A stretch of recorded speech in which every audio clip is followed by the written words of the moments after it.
एक दिन ठेले पर भार अधिक होने के कारण रामू उसे ठीक से संभाल नहीं पाया और तेज गति से आती ट्रक से भिड़ गया।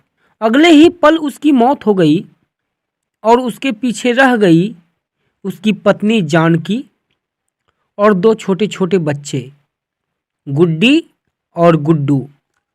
एक तरफ रामू का अंतिम संस्कार किया जा रहा था और दूसरी तरफ उसके बच्चे बिलख रहे थे। नहीं, इसलिए नहीं कि पापा मर गए थे, वे तो भूख से बिलख रहे थे।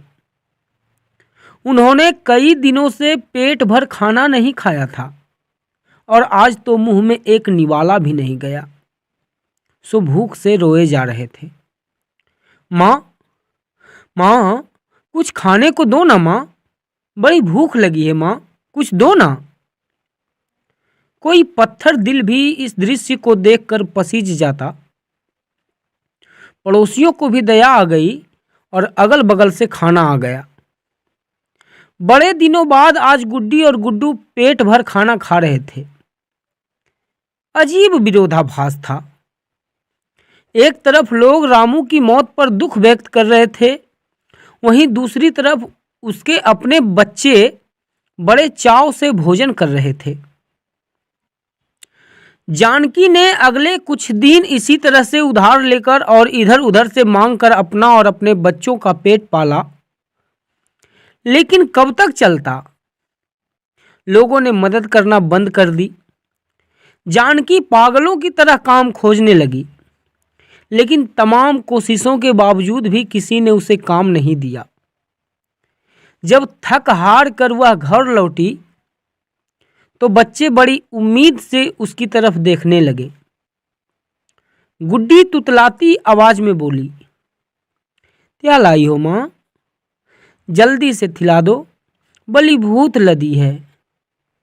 माँ रो पड़ी और बच्चे समझ गए कि माँ के पास कुछ भी नहीं है। एक पल के लिए अजीब सा सन्नाटा पसर गया। फिर गुड्डी बोली, माँ, ये गुड्डू कब मरेगा माँ? पागल हो गई है, ऐसा क्यों बोल रही है? माँ ने डांटते हुए बोला। माँ, जब पापा मरे थे तो उस दिन हम लोगों को पेट भर खाना मिला था। गुड्डू मरेगा तो फिर खाना आएगा ना। गुड्डी की बातें सुनकर माँ की आंखें फटी की फटी रह गई। उसके पास गुड्डी की बात का कोई जवाब ना था।